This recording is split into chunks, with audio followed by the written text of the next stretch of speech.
It's reaching its capacity right now because, yeah, when things transition out of hobby into like this is what you're doing, you gotta have the right tools, man.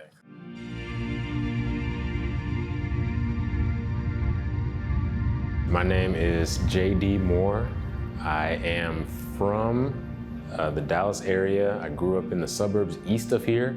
So I started painting, doing oil paintings, and I've been able to make new relationships that have led to more opportunities. And right now, I'm kind of experiencing the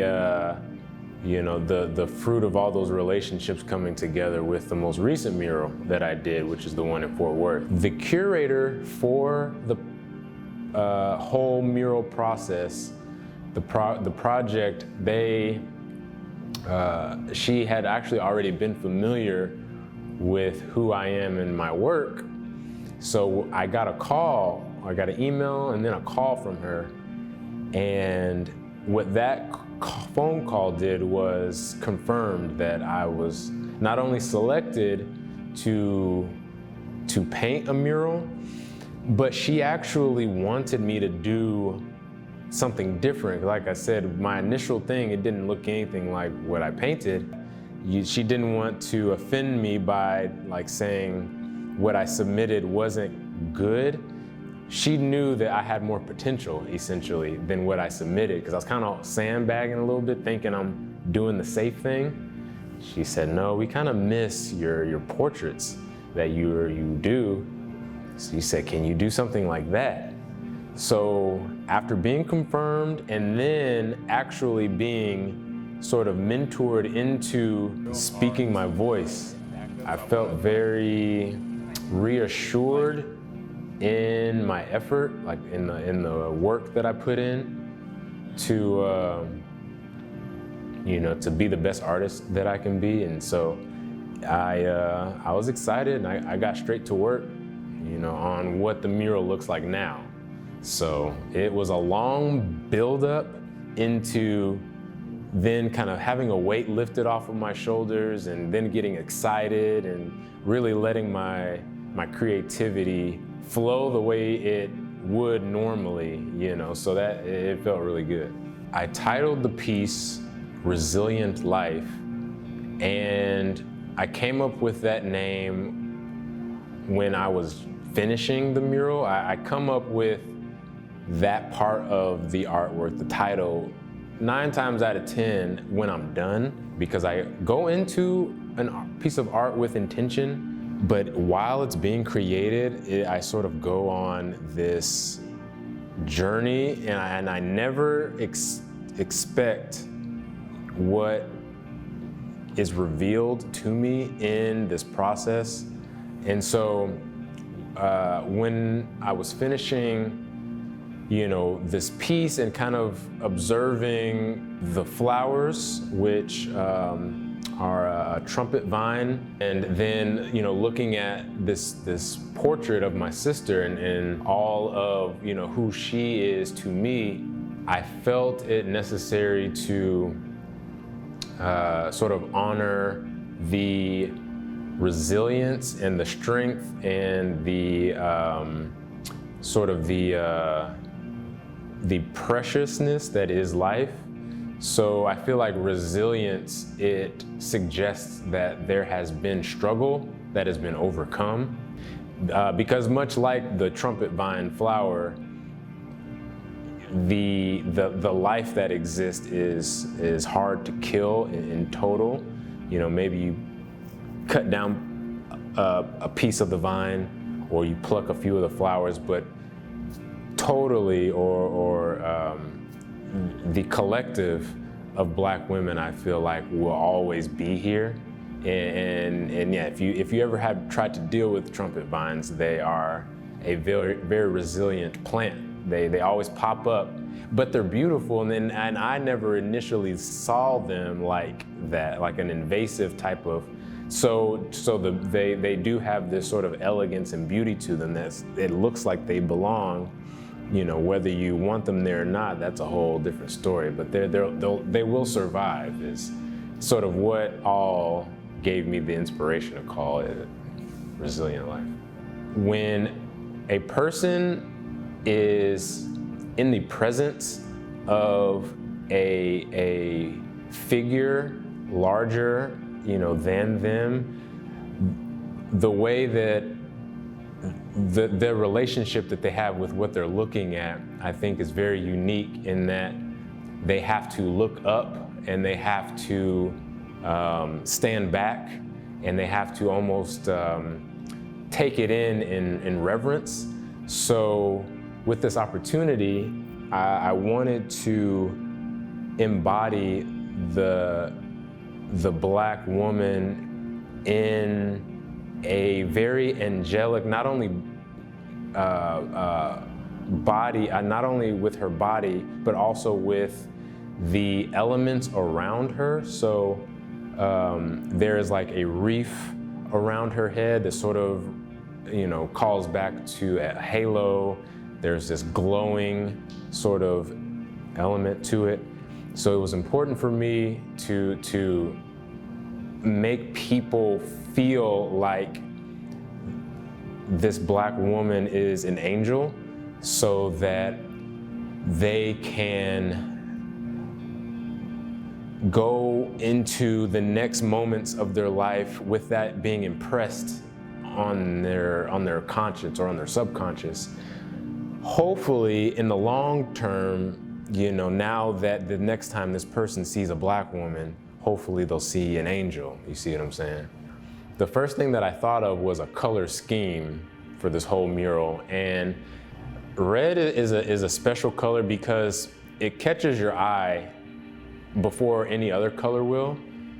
And what it represents is, I feel like, I don't know what the word would be. It's very dramatic almost, So green, for example, representing the life and the vegetation of Africa.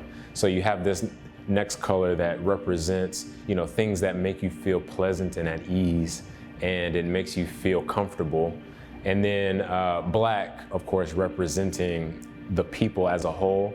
So then again, you may feel, a certain way about the state of Black people, but then again, the thought of people and of Black people, I think, then gives you, a sense of community and a sense of,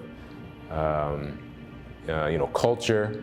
But that color red, I feel like is the strongest color. So I wanted that to be what my model, what she would wear, because I wanted her to embrace and embody what it represents, which is that not only is she herself struggling and dealing with the lineage and the trauma that's been passed down, but she also has been tasked and has been burdened with carrying it.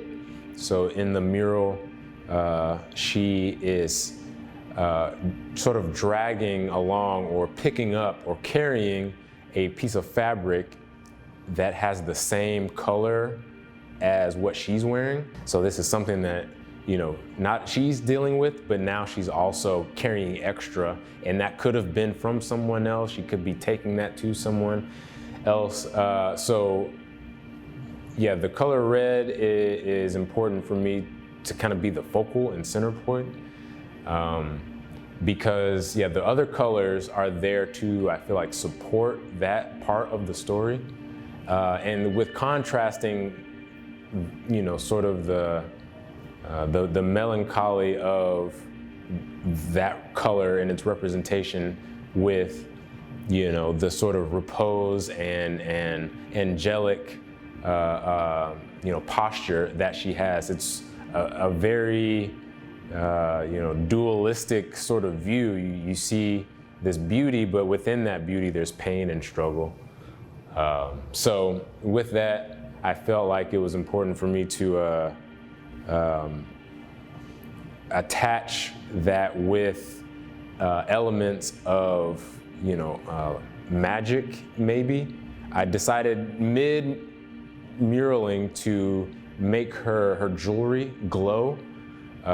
Because oftentimes I think of the phrase black girl magic. I feel like the only way that, you know, these people can survive this, it has to be something that, you know, is almost magical. So that part of the mural is more or less surrealistic and kind of imaginative, but I felt like it kind of added to the element of, you know, majesty and, you know, things of that nature.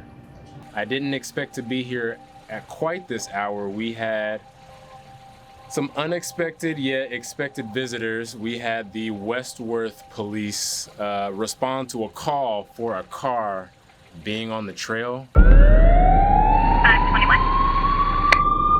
Starting a card for a parking problem. It's an interesting call to make on somebody. I mean, I guess it's odd that we're here. I always find it interesting if people think we're doing something illegal with all this lights and attention and cameras and everything. But before I got started, I felt like I needed to ask for something to identify myself as a contractor or as someone who is supposed to be where I am and doing what I'm doing. Just the difference in realities that people live. You know, those people I was talking to didn't see the importance or like the necessity for something like that. The idea sounded good, but in my mind it was more of a security blanket. So the very first night we started working, which had already been confirmed and established. I didn't just show up. It had been stated, you know, that this is when you can expect to see me there. It alarmed somebody, and I had to be interrupted in the process by, I guess, proving to the authority, the police of this neighborhood that we were in, that what we were doing, you know, was permitted. So only up to a certain level I can understand, you know, the confusion, but notified the district when we were starting. They, as an entity, knew that all of these floodgates were going to be painted. I found out the next day that there was a spreadsheet of all these people, so it shouldn't have been a surprise. However, because of not only myself, my own presence, but you know, you guys were there, my girlfriend was there, and we're all black. I felt like that ultimately played the role in us having to deal with what basically this whole year has highlighted, which is that you know, black people have just a different relationship with police officers. And I talk about this as being a distraction. The adversity that, you know, comes with black people and the police. According to some of the other artists who I've spoken with in doing the same project, that's not an issue that other people have to deal with, you know, and it should be a highlight, you know, if there are still anybody who is, you know, in denial of, you know, racism and police brutality, and of course there's all the other issues that we speak about. It's you know, as of whatever day that was, very alive and well. So it is what it is. It kind of just speaks to the mural. You know, just, you know, what we're saying isn't, you know, made up. It's not any type of excuse to pass blame on whatever we are and are not able to accomplish. You know, I feel like it was kind of the perfect example, honestly, of, you know, what I'm trying to say with the mural. This mural, it does stand as a good representation of where I am in my current practice, which is to paint the human figure to highlight Black men and women, and to focus on the beauty and sort of the regalness, of our culture and of our nature, and to put on display very nuanced narratives about our existence. And with this piece, and with the work that I am setting out to do in the near future, it's to start reprogramming not only people who don't look like us, but also for us ourselves. I know I have a lot of